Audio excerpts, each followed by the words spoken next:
मोहतरम जनाब, अस्सलाम वालेकुम। आज से कुछ अर्सा पहले मैंने आपको बताया था कि शुगर वालों के लिए जो सबसे ज़्यादा मुज़िर सेहत जो चीज़ है वो है गंदम का आटा। और आज मैं लेकर हाजिर हुआ हूँ आपके लिए, यानी शुगर वालों के लिए गंदम का ही आटा है, लेकिन वो किस तरह से इस्तेमाल किया जाए, खाया जाए, कौन सा आटा हो जो कि आपके लिए बेहद ज़्यादा मुफीद साबित हो सकता है।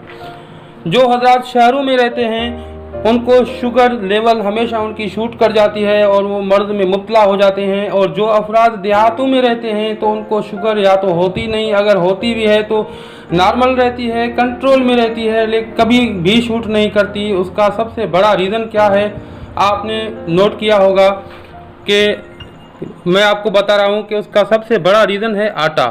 देहातों में जो आटा इस्तेमाल किया जाता है वो आम सी जो सादा चक्की होती है उसका आटा इस्तेमाल किया जाता है, जिसमें फाइबर की मिकदार बहुत ज़्यादा होती है। और ये बिल्कुल सादा चक्की का बना हुआ आटा है, इसमें फाइबर की मिकदार बहुत ज़्यादा है, जिसकी वजह से आटे का आपको कलर भी थोड़ा सा मुख्तलिफ चेंज देखने में आ रहा होगा। लेकिन आपका जो आटा होगा, स्पेशल आटा या फ्लोर मिल का आटा, बिल्कुल सफ़ेद वाइट होता है। उसकी रोटी बड़ी मज़े की बनती है, लेकिन वो आपके लिए बहुत ज़्यादा नुकसानदेह साबित होता है। आपके लिए वो काफ़ी शुगर लेवल आपका बढ़ा देता है। उसमें मसला ये होता है कि उसमें फाइबर की मिकदार बहुत कम होती है और निशास्ते की मिकदार बहुत ज़्यादा होती है, जिसकी वजह से आपका शुगर लेवल बहुत ज़्यादा शूट कर जाता है। क्योंकि निशास्ता ऐसी चीज़ है जो कि शुगर वाले अफराद को सबसे ज़्यादा नुकसान देने वाली जो चीज़ है वो है निशास्ता या स्टार्च।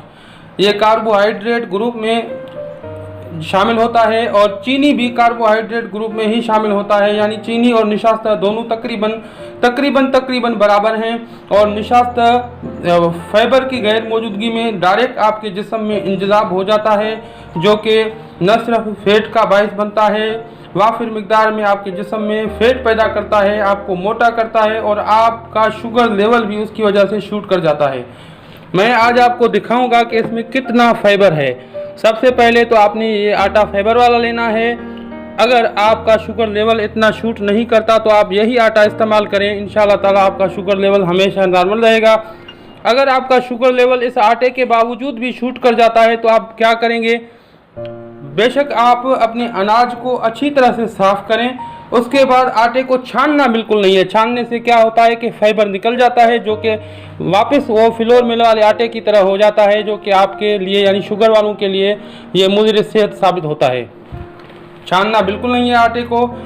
और मैं अब आपको ये दिखाऊंगा कि इसमें फ़ाइबर की मिकदार कितनी है। आप हैरान रह जाएंगे कि इस आटे में फ़ाइबर की मिकदार कितनी है।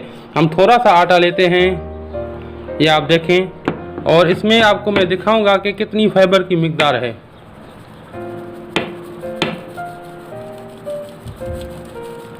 अक्सर औकात क्या करते हैं हमारे पास औरतें जो है इसको फेंक देती हैं, और ये बड़ी कारआमद चीज़ है। इसको आप फाइबर कह सकते हैं। ये फाइबर है आपके सामने, आप बगौर देखें, यही फाइबर है और यही शुगर वालों के लिए बेहद ज़्यादा मुफीद है। अब क्या करना है आपको कि अगर पहले तो छानना नहीं है, और अगर आटे में फाइबर की मिकदार कम बन रही है तो आप क्या करेंगे कि घर वालों के लिए, यानी कि जो अफराद तंदुरुस्त हैं उनके लिए तो आप बेशक छान लें, और जो फाइबर बचता है शुगर पेशेंट के लिए जो रोटी आप पकाएं उसमें ये फाइबर इस तरह से आप वापस डालेंगे आटे में। और जिससे क्या होगा कि न सिर्फ आपका शुगर लेवल नॉर्मल रहने लगेगा, बल्कि आपका निज़ाम इंहिज़ाम भी काफ़ी हद तक जो है वो बिल्कुल आपकी कब्ज़ वगैरह ख़त्म हो जाएगी, और बहुत ज़्यादा आपको फ़ायदा होगा अगर आपने फाइबर शामिल किया। तो आपका शुगर लेवल हमेशा नॉर्मल रहेगा और आपकी कब्ज़ भी ख़त्म हो जाएगी और आपका निज़ाम इंहिज़ाम भी बहुत बेहतर रहेगा।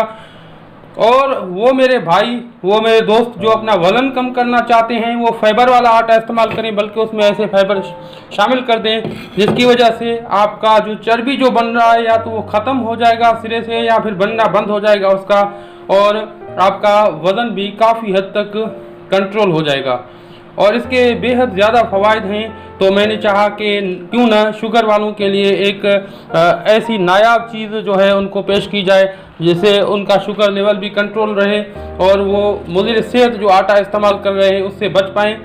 क्योंकि आपको पता होना चाहिए कि फ्लोर मिल में जो आटा बनता है उसमें से सूजी निकल जाती है, उसमें से भूसा निकल जाता है, उसमें से मैदा निकल जाता है, यानी 3 चीज़ें उसमें से निकाल देते हैं जो कि गंदम की जान होती हैं। यानी सबसे ज़्यादा जो मुफीद चीज़ फाइबर जो कि भूसे की सूरत में निकल जाती है, तो वो बहुत ज़्यादा हमारे लिए ऐसा समझें कि फिर मुज़िर सेहत बन जाता है। आज भी आप देहातों में जाकर देखें तो आपको देहातों में वो लोग जो देसी आटा खा रहे हैं बिल्कुल आपकी बनिस्बत बहुत ज़्यादा तंदुरुस्त आपको दिखेंगे। और अल्लाह न करे अगर देहातों में आप जाके देखें कोई शुगर पेशेंट होगा या तो होगा ही नहीं, अगर होगा तो उसका शुगर लेवल हमेशा जो है वो नॉर्मल और कंट्रोल में रहेगा, क्योंकि वो ये आटा इस्तेमाल करते हैं। फ्लोर मिल का या स्पेशल आटा वो बिल्कुल इस्तेमाल नहीं करते। तो पहले तो मैंने आपको रोका था कि आप गंदम का आटा न लें, उसके मुतबादिल कोई चीज़ नहीं। अगर आप लेते हैं गंदम का आटा तो फिर आप ये देसी आटा लें, फाइबर वाला आटा लें, और इसमें अगर फाइबर की मिकदार कम है तो आप इस तरह से इसमें फाइबर भी शामिल कर सकते हैं। मज़ीद फाइबर शामिल करने से आपका इंतज़ाम बेहतर होगा और आपका शुगर लेवल हमेशा कंट्रोल रहेगा। मेरे अजीज़ साथियों, मोहतरम दोस्तों, अगर वीडियो आपको पसंद आती है तो इसको लाइक और शेयर लाजमी करें, और अगर आपने हमारा चैनल सब्सक्राइब नहीं किया तो बराह करम हमारे चैनल को सब्सक्राइब करें। अब हकीम हाजिक को दुआओं के साथ दीजिए इजाज़त। अल्लाह हाफिज़।